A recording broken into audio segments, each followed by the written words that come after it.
So we tried doing that with Ramsey numbers. And so this graph here is, I think, so like I said, the Erdős proof just uses inclusion, exclusion, and you truncate it after the first stage. Now, because we want this bound in the same direction, we have to go to the third stage at least, right? So I think this was just going to the third stage because it gets very complicated even if you use a computer. But using that, here's the improvement, although here it's not an improvement, right? So this is like the difference between our lower bound and the Erdős lower bound, right? So it looks like we start getting better until you realize that these numbers here are very small in comparison with the Ramsey numbers. So this, yeah, like I said, this was a reach. Maybe you could do something better with this, but the problem is we couldn't go very far because it was so hard even with a computer. Okay. So any questions about that? Okay, another application of inclusion exclusion is Boolean satisfiability. So this is another famous problem. So suppose we have n Boolean variables, x1 through xn, and they're so true-false values, right? So a conjunctive normal form is just, it's basically an and of a bunch of or clauses, right? So here's an example. So this means not s3 and s2 or blah, blah, blah. And then if you just switch the ands and the ors, you get an example of a disjunctive normal form. Okay. So SAT, or the satisfiability problem, says, given one of these C and Fs, figure out whether or not it's satisfiable. So does there exist an assignment to all the variables that makes this evaluate to true? Okay. So obviously, one way to solve a problem like that is you just check all of the possible assignments, right? But as far as we know, we don't know if there's a better way to do it, right? I mean, like, there are better ways, but we don't know if you can do it in polynomial time and the size of the input. So this is like the first problem that was proved to be NP complete. Okay. So lots of people, try to make efficient solvers for this. So our idea, again, was trying to use inclusion exclusion. So we actually considered the dual. So in other words, given a disjunctive normal form, so C1 or C2 or so on, where each of those clauses is an and of some variables. So given a DNF, determine whether it's a tautology. Okay? So you can look at this probabilistically. So think about just randomly assigning to your variables. So it's a tautology if and only if the probability that it's true equals 1. And then so basically we've converted it to a problem of does the union of these events have probability 1? And so now we can use inclusion exclusion. So any questions about that?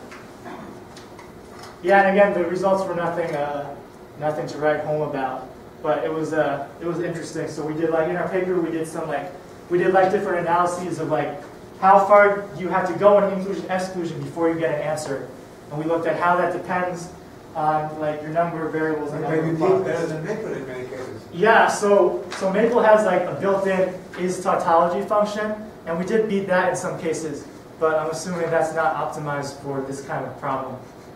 But we did beat it in some cases.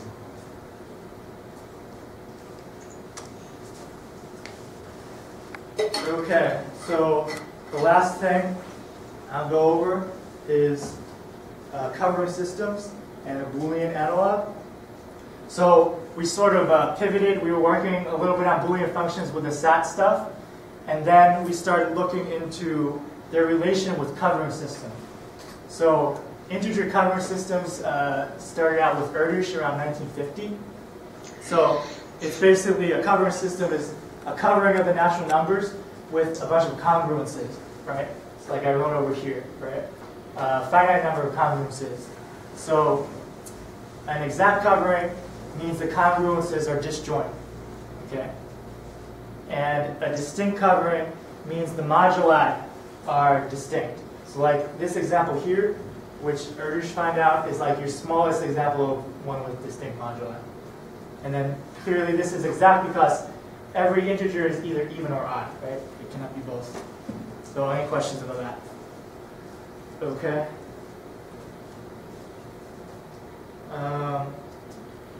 Okay, so here's just a nice picture of another exact covering. So if you look at 0 mod 2, 1 mod 4, 3 mod 4, so each color is a congruency class, right?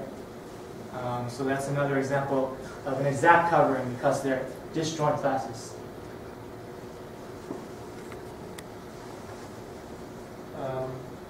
Okay, so here are some facts that already have been proved about covering systems. So a covering system cannot be both exact and distinct. Okay.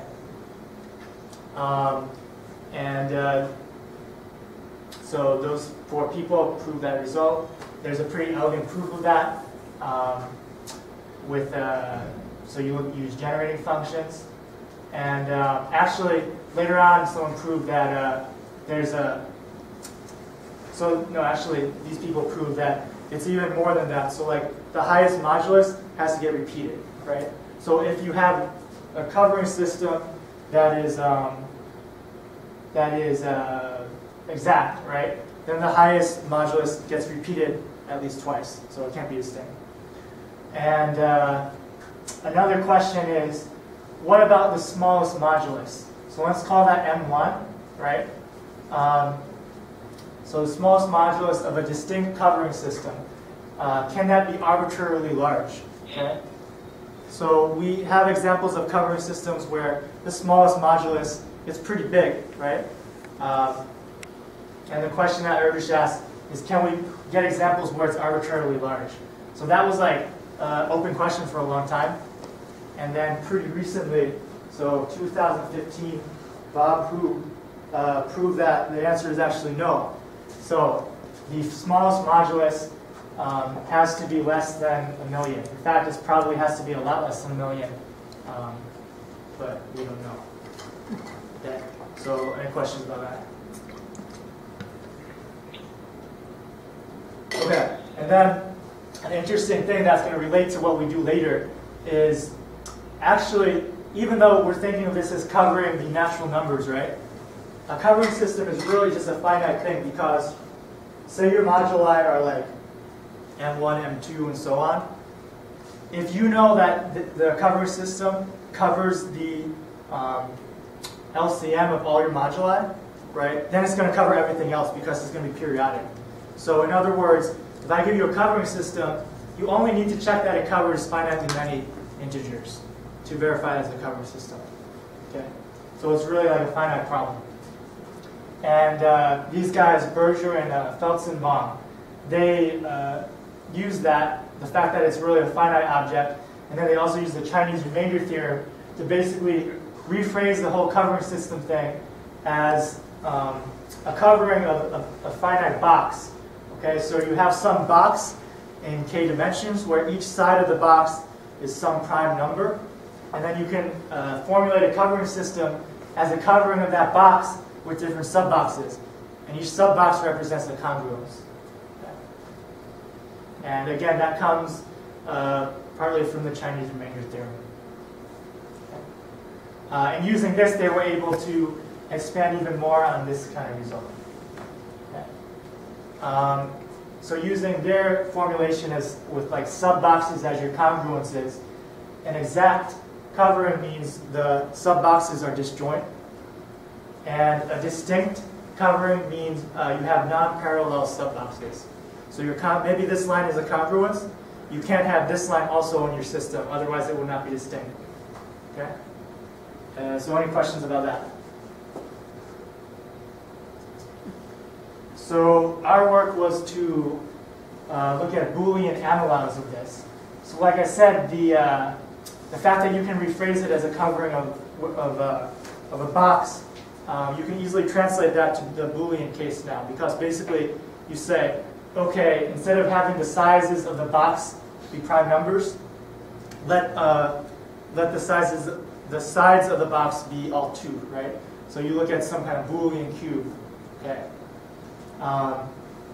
So if you're looking at n variables, for example, you would look at the Boolean n cube, right?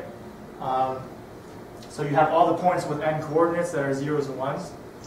And then, so suppose we have a tautology now, right? So we have a disjunctive normal form, so C1 or C2 all the way up to ck. Okay. So now each of the clauses in your disjunctive normal form are going to correspond to different subcubes of your Boolean cube, right? And so you can, again, define like analogous definitions here. So let's define the support of one of these clauses to be the set of variables participating in it.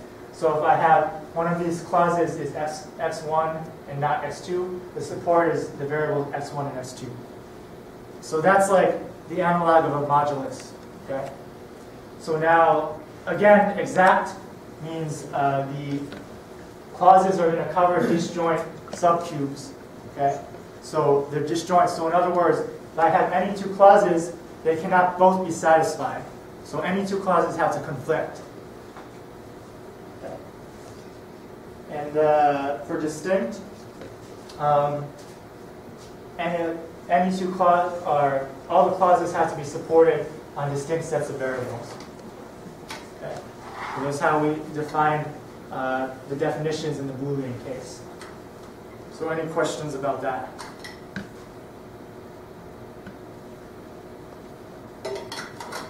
Okay, so you can look at analogous problems here.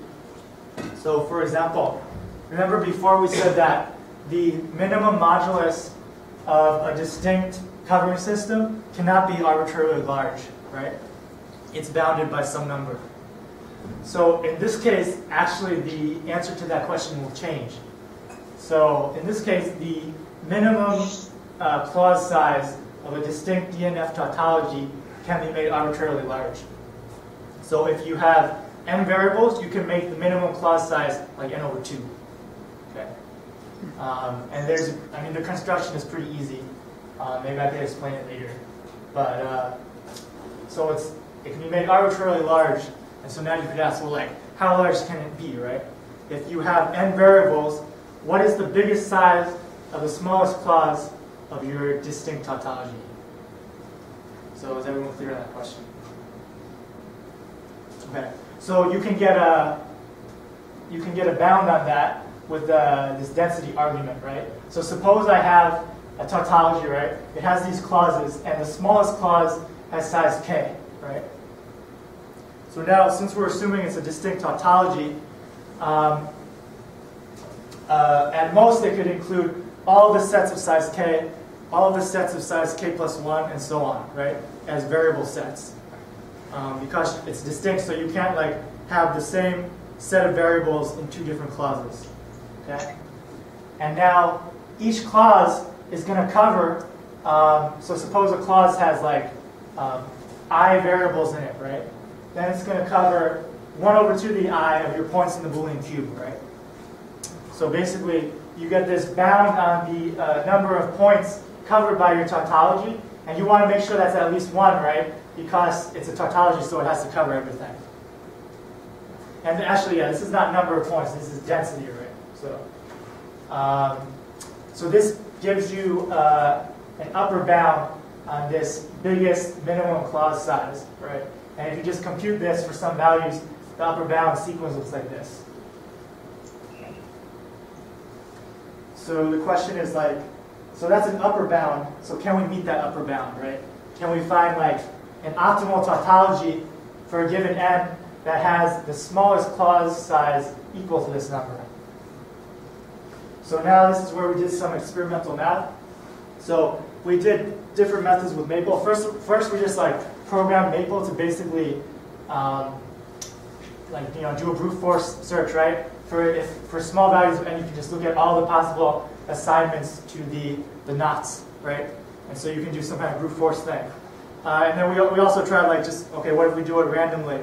Or what if we try to do it a little smarter, like do some type of greedy algorithm where we assign the knots to this clause, and then we pick the next clause to make the increase in the number of points covered as big as we can.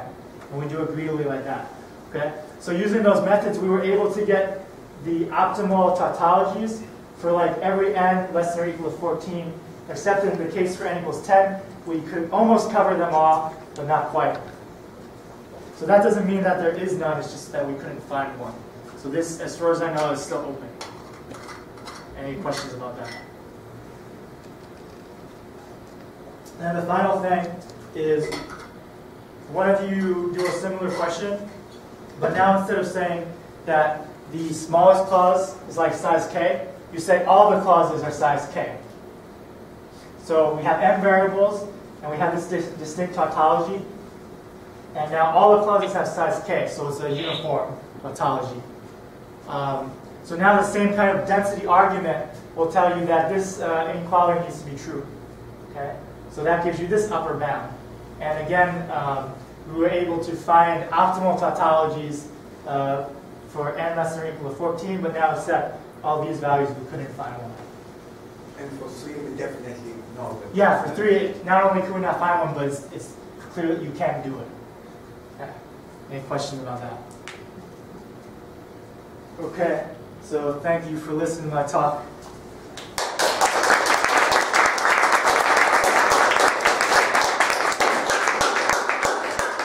2 minutes for questions from the public, and 2 minutes to give private questions from the meeting. Any questions? Oh, I guess I'll ask. Could you go back 2 slides, I think? Yeah. So, Oops, or this not, one? that one, yeah. So wait, that sequence 1, 1, 1, 2, 3, 4, 5, 5. That's the upper bound on the minimum, on the upper bound on the minimum clause size. Yeah. Yes, that is correct. Yeah. So wait, is No. Wait. Yeah. is that what that's supposed to be? Because What? I thought we could get to n over 2 is why is the construction. Oh, that's a good point. So you're saying this should be bigger than n over 2, right? Yeah, that should be bigger than n. Did you just? That looks like the same sequences of the next page. I wonder if you just copied yeah, it. maybe what happened is this might be copied wrong. So yeah. Okay. Be careful with that. I might have copied the wrong sequence. Good point. Okay, I just wanted This to means verify. thanks. Sorry. Didn't mean to put that out, but that is pretty cool that you're able to come up with those upper bounds. Okay, this ends the public part. Thank you.